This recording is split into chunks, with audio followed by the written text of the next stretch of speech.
After having presented the laws of conservation of momentum and energy for mechanical systems, we apply them to study the collision of bodies. Because collision is generally a complex phenomenon, we will only consider the collision of uniform spheres performing translation, which can be studied on balls suspended from long strings to provide quantitative results in experiments. For qualitative demonstrations, we can study the collision of balls rolling in grooves or button soccer, in which coin-shaped discs representing the players are flicked around a tabletop depicting a soccer pitch. We can also perform experiments only with coins hitting each other on a tabletop. There are several ways to classify the different types of collisions, depending on the relative positions of the centers of mass of the colliding bodies, the direction of the motion of the bodies at the moment of collision, or the nature of the transfer of the kinetic energy between the colliding bodies. Before presenting the classifications, we define the line of impact as the common normal to the contact surfaces at the point of contact between the colliding bodies. In the figure, the plane of contact describes the contact surfaces of the colliding spheres in the close vicinity of the point of contact, and the common normal is the normal to the plane of contact. If the centers of mass of the colliding bodies are located on the line of impact, then the impact is a central impact, and we talk about the central collision of the two bodies. If the center of mass of any one of the colliding bodies are not on the line of impact, then we have an eccentric impact, and we call their collision eccentric collision. Two spheres can only have eccentric collision if the center of mass of any or both of the spheres is not in the center of the given sphere, that is, the distribution of the density in the body is not spherically symmetric. An eccentric collision is only possible between bodies of uniform densities if at least one of them has a non-spherical shape, as seen in the figure. Another classification of collisions related to the directions of the motion of the colliding bodies. If the vectors representing the velocities of the colliding bodies are directed along the line of impact, the collision is called head-on collision. In other words, two bodies are moving directly towards each other and collide. If the velocity vector of one or both of the bodies is not along the line of impact, then we talk about oblique collision. In other words, the bodies are moving at an angle to each other and collide. Therefore, the collision of two uniform spheres is always central collision, but it can be either head-on or oblique, depending on whether the velocity vectors of the spheres with their tails at the center of mass lie on the same line or not.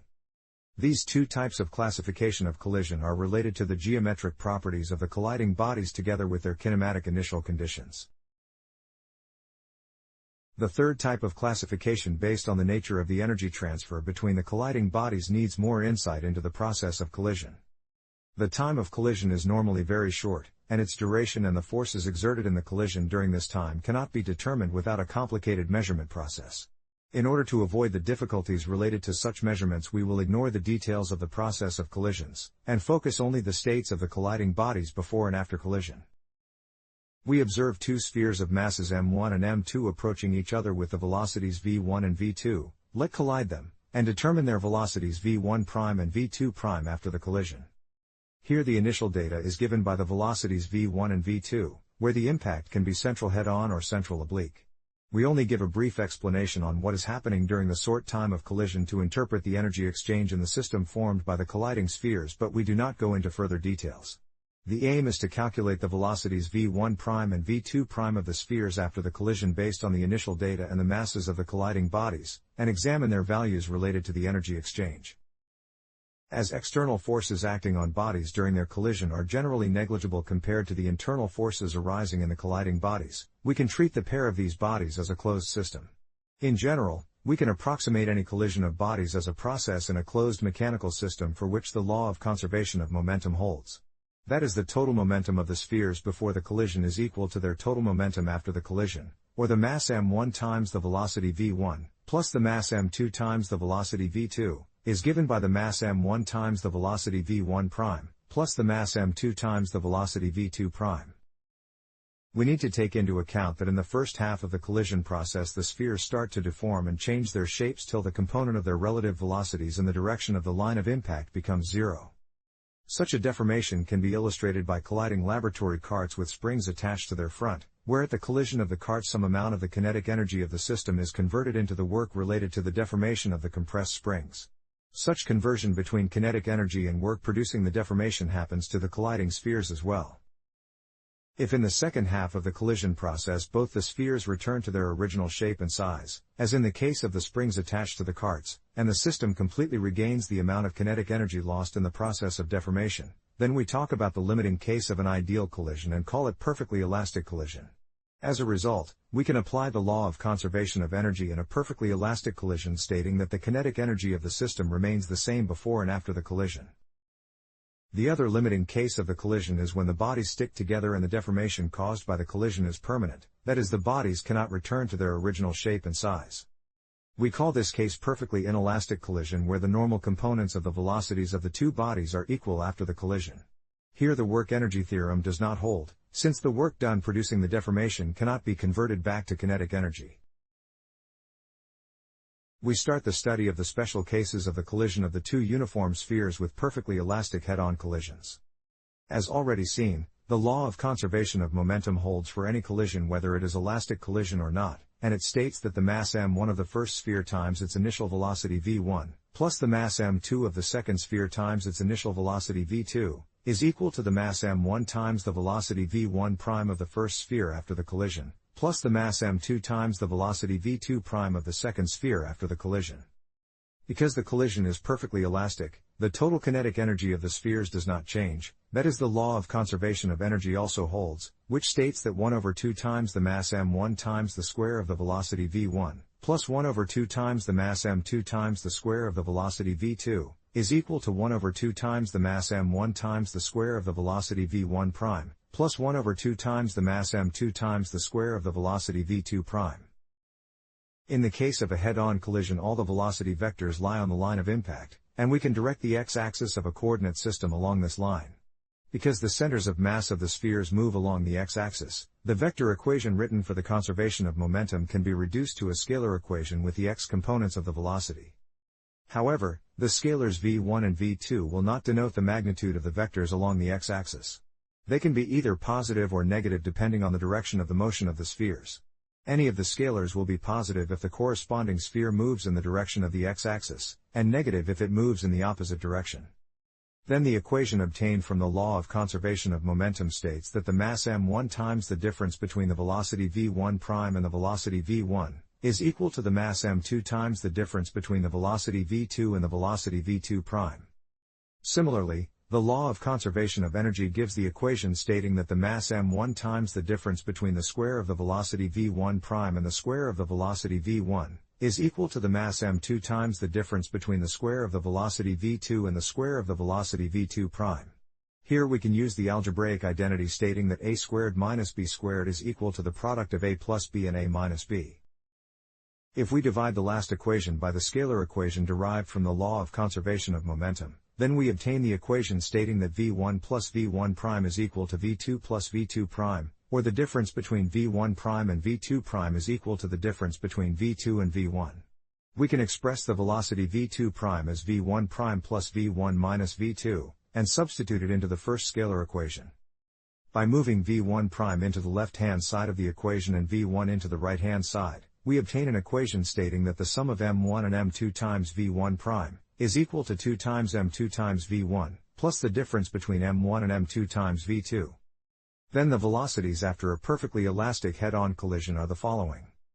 The velocity v1 prime is equal to the difference between the masses m1 and m2 over their sum, times the velocity v1, plus 2 times the mass m2 over the sum of the masses m1 and m2, times the velocity v2. Similarly, the velocity v2 prime is given by the difference between the masses m2 and m1 over their sum, times the velocity v2, plus 2 times the mass m1 over the sum of the masses m1 and m2, times the velocity v1. The later formula can be obtained by eliminating v1 prime instead of v2 prime from the law of conservation of momentum and solving the result for v2 prime. Now we examine some special cases based on the ratios of the masses and the initial velocities. If the masses of the two spheres are equal, then the velocity v1 prime is equal to the velocity v2 and the velocity v2 prime is equal to the velocity v1. That is, the colliding spheres exchange each other's velocities. For example, if the second sphere was at rest before the collision, that is v2 is equal to 0, then v1 prime vanishes and v2 prime is equal to v1, which means that the first sphere will stop and the second one is set in motion with the velocity of the first sphere. If the sphere of velocity v1 has a collision with a sphere of much greater mass at rest or with an elastic wall, then the velocity v1 prime is approximately equal to minus v1, and the velocity v2 prime is approximately equal to 0 or vanishes for the wall. This means that the first sphere will bounce off approximately with the same velocity while the second sphere essentially stays at rest. In the case of the collision with a perfectly elastic wall, the magnitude of the velocity is exactly the same before and after the collision. Now we consider perfectly inelastic head-on collisions which can approximately be achieved in the collision of plumb spheres or even of sandbags. In nature, a good example for such collisions is a meteorite striking Earth's surface. In such a situation, the equations obtained from the law of conservation of momentum still gives the same equation as in the case of the perfectly elastic case, that is the mass m1 times the velocity v1 plus the mass m2 times the velocity v2, is equal to the mass m1 times the velocity v1 prime plus the mass m2 times the velocity v2 prime. However, in the perfectly inelastic case, the kinetic energy of the system is not conserved and the velocity v1 prime is equal to the velocity v2 prime. From these two equations we conclude that the velocity v1 prime and the velocity v2 prime are equal to the sum of the mass m1 times the velocity v1 and the mass m2 times the velocity v2 over the sum of the masses m1 and m2. In the right-hand side of the equation we can recognize the velocity vc of the center of mass of the system formed by the two spheres. Evidently, the spheres stuck together represent a single body with the mass of the total mass of the spheres, and the velocity of every part of the system is described by the velocity of the center of mass of the system. If the masses of the spheres are equal and the second sphere was at rest before the collision, then the velocities of the spheres are equal to the initial velocity of the first sphere over 2. That is, the second sphere will gain the half of the initial velocity of the first one, as opposed to the corresponding case with the perfectly elastic collision where the second sphere gained the total velocity of the first one and the later stopped after the collision. As already seen, the permanent deformation of the bodies after collision causes the loss of some amount of kinetic energy stored in the system, and the kinetic energy of the system is reduced after the inelastic collision. The kinetic energy of the system before the collision is given by the sum of the kinetic energies of the individual spheres, that is 1 over 2 times the mass m1 times the square of the velocity v1, plus 1 over 2 times the mass m2 times the square of the velocity v2. The kinetic energy of the system after the collision is the kinetic energy of the spheres stuck together with the mass of m1 plus m2 and the velocity vc of the center of mass of the system. Here the formula describing the velocity of the center of mass is also inserted into the expression. Since the denominator of the fraction in the right-hand side is the sum of the masses m1 and m2, we will expand the fractions in the left-hand side by this sum. By simplifying the result, we obtain a fraction with the same denominator as the one seen in the right-hand side, where the square in the numerator can be expanded as well. Now we can determine the decrease in the kinetic energy of the system due to the collision by calculating the absolute value of the difference between the expressions derived on both sides. If we compare the numerators in the two sides, we immediately see that the terms with the m1 squared and m2 squared cancel out. Then the numerator of the difference reduces to m1 times m2 times v1 squared, plus m1 times m2 times v2 squared, minus 2 times m1 times m2 times v1 times v2. We can factor out the product of m1 and m2 from the three terms in the numerator, which gives 1 over 2 times the mass m1 times the mass m2 over the sum of m1 and m2, times the square of the difference between the velocities v2 and v1. This result shows that the reduction in the kinetic energy of the system is proportional to the square of the relative velocity of the colliding spheres with perfectly inelastic head-on impact. Because the ratio of the product of the mass m1 and the mass m2 divided by their sum is called the reduced mass of the system, we can say that the proportionality constant is the half of the reduced mass of the system. In the special case where the second sphere is initially at rest and its mass tends to infinity, or it can be replaced with an inelastic wall, the reduced mass tends to the mass m1 and the decrease in the kinetic energy is equal to the kinetic energy of the sphere before the collision. In other words, the total kinetic energy is lost since it is completely converted into heat in the perfectly inelastic collision. After the discussion on colliding bodies with head-on impact, we examine perfectly elastic oblique collisions where two different cases will be considered. In the first case, the sphere of mass m1 traveling with the velocity v1 either collides with a sphere of mass m2 much greater than the mass m1 initially at rest, or with a wall, where the angle between the direction of the velocity v1 and the line of impact is denoted by alpha. In the figure we depicted both the massive sphere and the wall, where the surface of the wall defines the plane of contact for both the cases. The velocities v1 and v1 prime can be decomposed with respect to the plane of impact into normal and tangential components. We have seen in the similar example for perfectly elastic head-on collisions that the sphere of mass m1 bounces off the more massive sphere at rest or the wall with the same speed in the opposite direction. By applying this finding for the oblique case, we see that the component of the velocity v1 normal to the plane of impact changes its sign after the collision, whereas the tangential component of v1 does not change provided friction can be neglected. As a result, the magnitude of the velocity v1 prime of the sphere bouncing off does not change, where the scattering angle beta between the direction of the motion of the sphere after collision and the line of impact is equal to the angle alpha of the impact. In the second case, the sphere of mass m1 collides with a sphere of mass m2 at rest with an oblique impact indicated by the different directions of the common normal n to the surface of contact and the velocity v1 of the first sphere, where the spheres have the same masses, that is m1 is equal to m2. If we apply the laws of conservation of momentum and energy for this case with m1 equals m2 and v2 equals 0, their mathematical expressions can be reduced to the equation stating that the incoming velocity v1 of the first sphere is equal to the outgoing velocity v1 prime of the first sphere plus the outgoing velocity v2 prime of the second sphere, and the equation stating that the square of the velocity v1 is given by the square of the velocity v1 prime plus the square of the velocity v2 prime. The first equation tells us that the initial velocity v1 of the first sphere is equal to the vector sum of the velocities v1 prime and v2 prime of the spheres after the collision, whereas the second equation is the Pythagorean theorem formulated for the magnitudes of the velocities. Then we can conclude the following. Whatever the direction of the line of impact is, the outgoing velocities v1 prime and v2 prime of the spheres are always perpendicular to each other after an oblique collision. We have presented the basic examples of limiting cases for perfectly elastic and inelastic collisions. Real collisions are neither perfectly elastic collisions nor perfectly inelastic ones. We can examine the states of the spheres of masses m1 and m2 before and after a real collision. If we decompose the velocities v1 and v2 of the incoming spheres and the velocities v1 prime and v2 prime into the normal and tangential components with respect to the plane of contact. In the case of perfectly elastic collisions, the relative velocities or in more general their normal components have the same magnitudes before and after the collision, that is the difference between the normal component of v1 and the normal component of v2, is equal to the difference between the normal component of v1 prime and the normal component of v2 prime. In a real situation, the elastic forces producing the deformation of the spheres do not restore the original magnitude of the normal component of the relative velocities after the spheres return to their original shape and size. In other words, the difference between the normal component of v2 and the normal component of v1 is greater than the difference between the normal component of v1 prime and the normal component of v2 prime.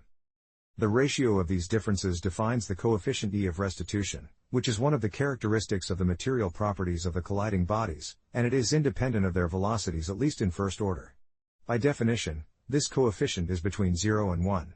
The two limiting cases are the perfectly elastic collision where the coefficient of restitution is equal to 1, and the perfectly inelastic collision with the vanishing coefficient of restitution.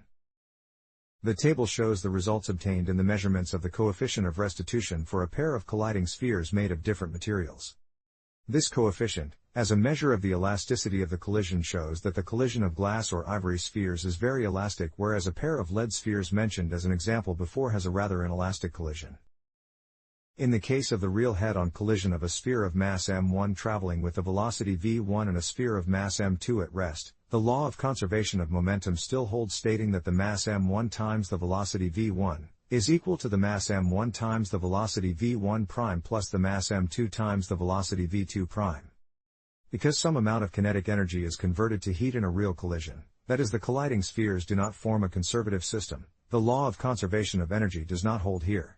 We can only apply the definition of the coefficient of restitution to express the difference between the velocities v2 prime and v1 prime after the collision, as E times the initial velocity v1. For head-on collisions, the velocities are parallel with the normal to the plane of contact, and we do not need to use the subscripts for the normal components. If we express the velocity v2 prime from this equation and substitute it into the law of conservation of momentum, we can solve the resulting equation for the outgoing velocity v1 prime of the sphere of mass m1. Then we can write it as the difference between the mass m1 and the coefficient of restitution E times the mass m2 of the second sphere over the sum of the masses m1 and m2, times the incoming velocity v1 of the first sphere.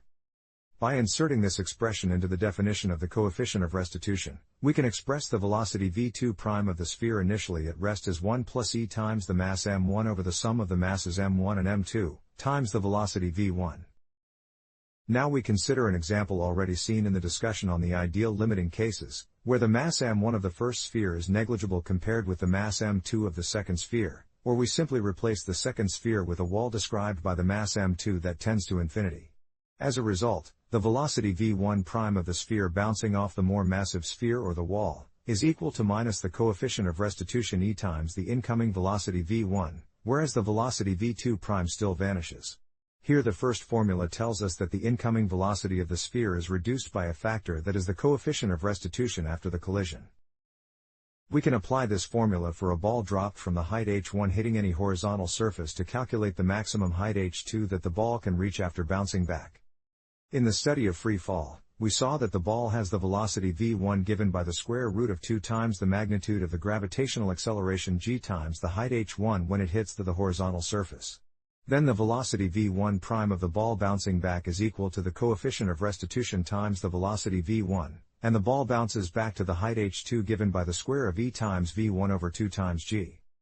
This gives e squared times h1. That is, the height to which the ball bounces back is e squared times shorter than the height from which the ball was dropped. After the ball bounced back n times, the maximum height will be the coefficient of restitution e to the power of 2n times shorter than the initial height h1 of the ball. We note that in all the cases presented here for collisions we assume that the colliding spheres perform translational motion. If the colliding bodies are also rolling, like the billiard balls on the table, then we also need to apply the law of conservation of angular momentum and take into account both the friction and the kinetic energy associated with rolling. In the last topic related to collisions we present a laboratory apparatus called ballistic pendulum which is used to demonstrate the conservation of momentum in inelastic collisions. Ballistic pendulum is a device for measuring the velocity or the momentum of a projectile such as a bullet, or more generally studying the effect of a force exerted on an object for a short time of the impact of the projectile. That is the impulse caused by the impact. The device was invented in 1742 by Benjamin Robins, a British mathematician and military engineer, who introduced it to measure the velocity of a bullet with high accuracy in his studies of ballistics. A ballistic pendulum consists of a heavy wooden block suspended from a pivot, that is the wooden block serving as the bob of the pendulum. 2 long cords were usually applied for the suspension of the bob, but both the original and modern versions of the instrument use a firm and lightweight arm, as seen in the figure in the photo.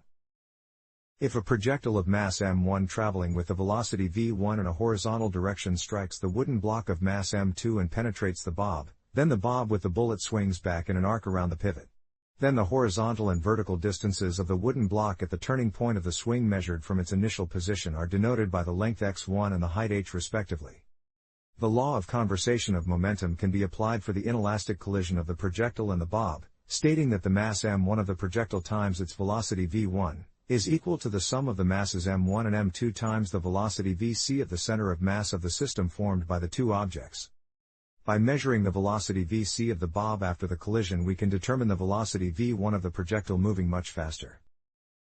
Because the time tau of the collision is negligible compared with the period t of the swinging pendulum, the velocity vc can be considered as the initial velocity of the pendulum leaving its equilibrium position. Then the maximum height h attained by the bob is equal to the square of the initial velocity vc over 2 times the magnitude of the gravitational acceleration g, and we can express the velocity vc from this equation as the square root of 2 times g times h. If we solve the equation describing the conservation of momentum for the velocity v1 of the projectile, it gives the sum of the masses m1 and m2 over the mass m1, times the velocity vc. By substituting the formula for vc into the right-hand side, we can write the velocity v1 as 1 over the ratio of the mass m2 to the mass m1, times the square root of 2 times g times the maximum height h. This relation between v1 and h allows one to determine the velocity of the projectile from the maximum height h which the bob will rise to. With an appropriate length L of the pendulum and the mass m2 of the bob, the angular displacement phi of the bob can be reduced such that the small angle approximation can be applied for the swings of pendulum, where phi can be expressed as the ratio of the displacement x1 to the length L. When we studied mathematical pendulum in such an approximation, we saw that its motion in the horizontal direction can be described as a simple harmonic motion about the equilibrium position of the bob. The angular frequency omega of the harmonic motion of the bob given by 2 pi times over the period t is equal to the square root of the gravitational acceleration g over the length L, and the initial velocity vc of the wooden block can be written as the angular frequency omega times the displacement x1 of the bob for the first swing, or 2 pi times over the period t, times x1. Instead of measuring the height h, we can therefore perform a more accurate measurement of the period t of the swing and the maximum horizontal displacement x1 of the bob in order to determine the velocity of the projectile.